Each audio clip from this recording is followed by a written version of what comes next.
Newton's తోళ్ల trailer ఏదో బాగుంటే thrill ఇచ్చేలా ఉంది అని వెళ్ళా, బట్ అక్కడ ఏం లేదు.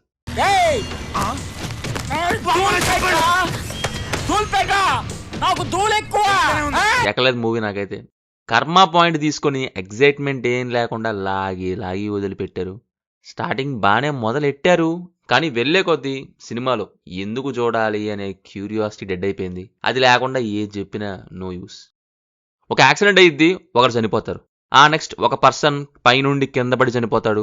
ఈ రెండిటికి లింక్ ఏంటి? అసలు ఆ వ్యక్తి పైనుండి కింద పడడానికి రీజన్ ఏంటి, ఏమైంది, రియాక్షన్ ఏంటి, యాక్షన్ ఏంటి అనేది చూపిస్తారు. వీళ్ళు ఇక్కడ అన్నెసరీగా చేసేలాంటి సీన్స్ కానీ, పాటలు కానీ, ఫైట్లు కానీ పెట్టలేదు. అది ఓకే, మంచిదే. బట్ ఇంట్రెస్ట్ క్రియేట్ చేసేలాంటివి కూడా పెట్టకుండా తీశారు చూడండి.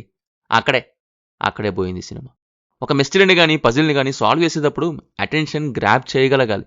కానీ ఇక్కడ సరే పోతే పోయింది, అయితే అయ్యింది, వెళ్తే వెళ్ళింది, నాకేంటి అనిపించింది.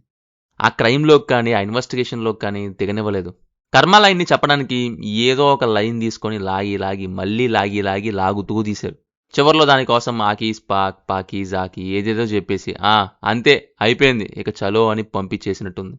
న్యూటన్స్ థర్డ్లా డెఫినేషన్ చెప్పడానికి సినిమా తీశారు, కానీ అక్కడ స్క్రీన్ ప్లే చెప్పాలి, స్క్రీన్ ప్లే మాట్లాడాలి, క్యారెక్టర్స్తో డెఫినేషన్ కాదు కదా. పర్ఫార్మెన్స్ వైజ్ అందరూ బాగానే చేశారు. బీజిఎం ఏదో ఉంది, గుర్తులేదు. ఫైనల్లీ థ్రిల్లింగ్ అయితే లేదు థర్డ్లా. మీ ఇష్టం మరి. థర్డ్లో మీకు ఎలా ఉందో కింద కామెంట్స్లో మాతో తప్పకుండా షేర్ చేసుకోండి. Will meet in next video. Thank you. జై హింద్.